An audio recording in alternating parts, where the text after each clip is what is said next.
Yu-Gi-Oh! Rogue Tier List for December 2024. Listen here, my roguies, I have compiled a list of some of the most powerful and popular rogue Yu-Gi-Oh! Strategies this format, and I will be telling you if these strategies can consistently challenge all the way down to we just coping. You are coping and seething. You just can't accept what you're seeing. Yes, you're coping. Today I'm going to be giving you my thoughts on these popular Yu-Gi-Oh! Decks. Let's go ahead and jump on in. What's going on with ya, big dog? And it is an amazing day for Yu-Gi-Oh! I hope that's your day phenomenal. But if it isn't, don't let what happened at the beginning of your day ruin the rest of your day. Now, as per usual, with this rogue tier list, we do have a criteria. Over the last 72 hours, I have scored over the internet to find you some really popular decks and also some interesting decks that have had recent success. But as the name would suggest, these are rogue Yu-Gi-Oh! Strategies, which brings me to my criteria. While these decks are interesting and powerful, none of these decks are considered meta. I know it's a little bit early, but statistically, the top 5 decks in Yu-Gi-Oh! Over the course of last weekend is Yugioh, Malice, Fiendsmith, Yubel, and Tenpai Dragon. Really interesting last two. While some of these decks might be using certain cards or engines, none of these decks are considered the meta. And it pretty much brings me to the next criteria with these strategies. I'm going to be ranking these decks on how powerful they are against the meta. Not only do we have to factor against how well these strategies can be used against those strategies, we also have to consider some of the most played cards in the game.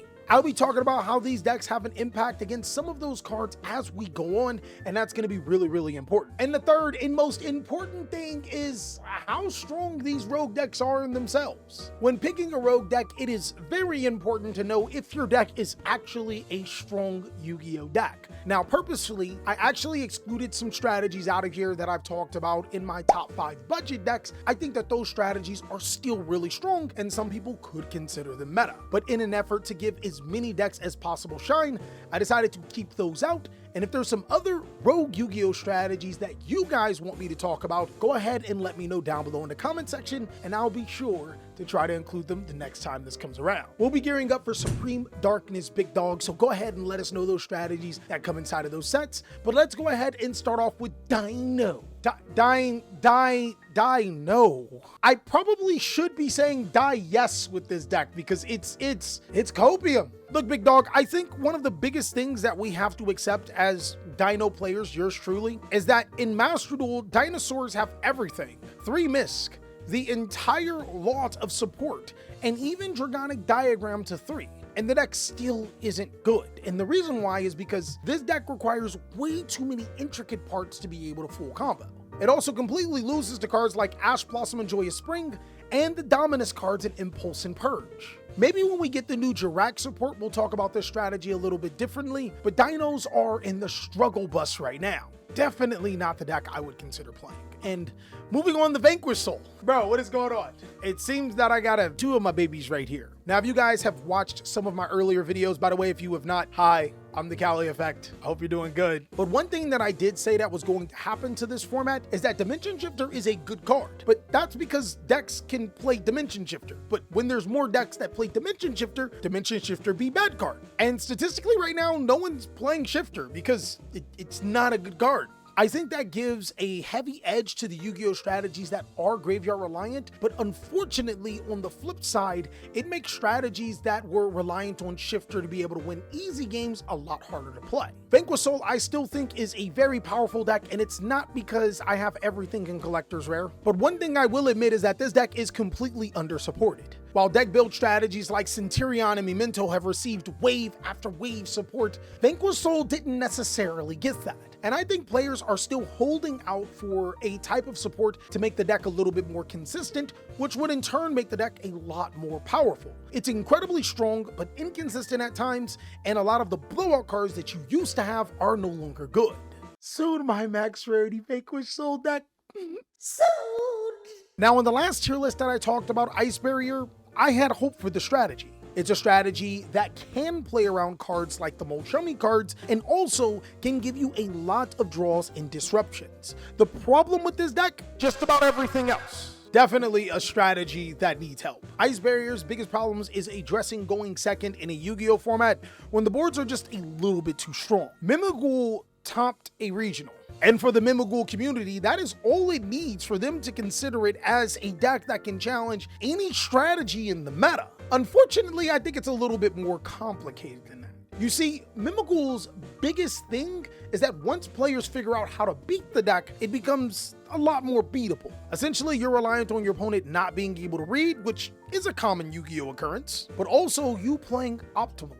I think the best way to play Mimighoul is Mimighoul Kashtira, and the Kashtira cards are great. It's just going to depend on you, the pilot, to be able to play the deck successfully. And also, hopefully you never get Dominus Impulse, because that's just one of those Mimighouls, huh? If you guys remember, we seen a Scareclaw, Kashtira, Fiendsmith deck running around. And just to clarify, in my top 5 decks, when I said Fiendsmith, it was predominantly a Fiendsmith deck with a ton of hand traps. I think when you start to mix and match other engines, it becomes a different deck with a different win con in actually different scenarios. Unfortunately, I think the Scareclaw version is a worse strategy. In this particular situation, the Scareclaw version does have better board break, but you're not immune to hand interruption. And in fact, hand interruption can be pretty powerful if your opponent knows where to hit you. I genuinely think that Scareclaw is on the cusp of being a crazy good deck. It's just really unfortunate that 90% of the support is complete dog water, and the only thing that we rely on is Scareclaw Rykart and the field spell. Now, Sharks. Holy crap, chat. It looks like I'm filling up just nothing but the bottom row here. I know it feels really bad, so instead of talking about Sharks right now, I'm gonna mix up this tier list. That feels better, and I actually decided to keep Sharks here because I think Sharks is in the need help category, but I think Sharks don't have all of its support. As you guys should already know, we're getting a spell card called 7th Tachyon, which allows you to be able to search a Shark card as long as you send Ragna Zero from your deck to the graveyard. That's going to be huge for searching cards like Surfacing Big Jaws, but Shark also has even more support on the way. Sharks are one of the very few strategies that can set up Omni Negation cards through Totally Awesome. It's going to be a really powerful deck. Just right now, it's going to need that support because it's awfully inconsistent and sometimes pretty easy to stop. I think Ryuji is completely copium. Don't play this deck, guys. Ryuji just simply might be the worst deck build strategy of all time. It's genuinely finding Valance and the Hamburger deck for the bottom spot. The only difference is both of those strategies have actually been successful at points in time. Ryuji does have the opportunity to be successful, but giving support to Sea Serpents, Worm, and Dinosaur, we are far removed from these cards being competitive right now. Now, Solomon Great is actually a lot better than what players expect. I think one of its best qualities is that when it does get Molcharmied, making Baguska plus Solomon Great Roar essentially means that the Molcharmy didn't mean anything. It's very hard for a lot of strategies to be able to play around that. This deck can also play a ton of interruptions too, so it's a strategy that can keep up with some of the best. I think that Solomon Great right now is pilot dependent. It's a solid Yu-Gi-Oh deck. Really strong in today's game. It's just going to require the correct player to be able to maneuver it. Buster Blader is a strategy that topped in 2024. So hold on, let me get this straight. Buster Blader topped. Exodia topped. Shining Sarcophagus topped earlier this year. Blue Eyes and Red Eyes are going to be thought of as really good decks coming into 2025. Bro, what a time to be alive. The Buster Blader strategy was built on multiple layers. First, being able to summon the Buster Blader Destruction Sword Fusion monster with Buster Dragon, but also more importantly, layering it with a Fiendsmith deck and tons of powerful trap cards. This may be a bold take, but I actually think that that's exactly what's going to be really good in Yu-Gi-Oh! Again, if you guys have been following my content, one thing that I said was going to be powerful against a lot of hand interruptions in the game is trap cards. Trap cards can essentially allow you to bypass a lot of the interruption your opponent plays and play on your terms. I think that this deck legitimately has legs. Or dragons in a headlock. Now, Chimera has been struggling a bit over the format, but I still think it's one of the best decks in the game when it comes to Rogue. And it's mainly because Chimera, while maybe not so good against some of the top decks, Chimera is really good against just about everything else. Like, seriously, guys, if you banned every other strategy that played Fiendsmith, this deck's the top deck. All right, that may be my copium talking. But Chimera right now is putting itself in a better position than ever before. Since board breaker cards are a lot more valuable, cards like Book of Eclipse not only work in Chimera's favor for dodging hand traps, but also allows you to break your opponent's board. The legitimate strongest deck to use the Azamina cards is now not so good looking, so this may be a strategy that'll thrive in the future. Mermails were already thriving in the last format, and the only reason why I put it lower in the tier list at any given time was because of Dimension Shifter. I think that this is a strategy that can legitimately challenge. One of Mermail's best attributes was being able to play through multiple interruptions. As long as it can keep those water bodies on the field, it genuinely still finds a way to pop off. It's also the strongest deck to have access to Totally Awesome, and you know how Omni Negation cards go. Some people may say, what are you doing when you play this deck? I think I mermelded it home when it comes to a good water deck. Phantom Knights aren't really bad, but I wouldn't say that they're really good. Phantom Knight's last received support, I think, was in 2020. Most Yu-Gi-Oh strategies just can't stand the test of time when it comes to that long without receiving any cards. Not necessarily wrong with it, and I think in the future we'll get some more Phantom Knight support. Maybe it should be and needs help. Let me know what you think. But one thing I do know is Six Samurai. Come on, boys. Supreme Darkness is not going to save this deck. Six Samurai is just simply not good. But allow me to add a little bit of perspective to you Six Samurai players. You don't want this deck to be good. The way that the cards are set up right now, if Six Samurai is ever good, it's probably tier 0. And if Six Samurai is tier 0, then it's probably a terrible format. Gateway of the Six Samurai provides endless loops that no Yu-Gi-Oh player wants to see, and if you bulletproof those loops, then, I mean, does that sound like fun Yu-Gi-Oh, or does that sound like fun solitaire with shiny cardboard? Branded has proven itself that it is a pilot-dependent strategy. One of the biggest things was a loss of Gimmick Puppet Nightmare. I knew it was gonna happen, that's why I was saying those things that I was saying. But what was more disturbing is that we didn't get Branded Fusion back. It lets players know how powerful Konami thinks that this deck is. And it genuinely is that powerful. Branded can be a serious threat, but it requires so much thought and brain work, Yu-Gi-Oh players would rather normal summon a Raizio card than play the good old-fashioned fusion. For the players that are moving from Master Duel to the TCG and want to experience Shiny Sarcophagus in a different era, it's not bad, but Shiny Sarcophagus does need help. See, the biggest problem with Shiny Sarcophagus is that it restricts the extra deck, and without enough powerful cards to help supplement it, it becomes a strategy that feels like it's falling behind. What I like about the deck is that it can use cards like Ultimate Slayer, which is really good right now. I think that the deck could be strong at board breaking, but what I don't like about the deck, again, is with those monsters. They don't seem to do enough right now. Hopefully in the future, it gets 1 or 2 more cards to make Sarcophagus actually go, because I do think that the deck is close. Whitewoods have a couple of things going on in their favor right now. This is probably the second best deck to play the Azamina package, right beside Chimera. And another thing to note is that secretly, we are in a board breaker format. Don't let anybody tell you guys different. Board breaker cards are actually pretty dang good into the format. And this deck specializes on being able to take advantage of those board breaker cards because when you draw multiples of them, they're just discard fodder. I believe that Whitewoods will be able to contend, especially when we get the new support to make the deck a lot stronger. Konami is 100% setting this deck up for success with the last ban list and the new cards we're going to be getting. Fire King, my boy. Fire King did top.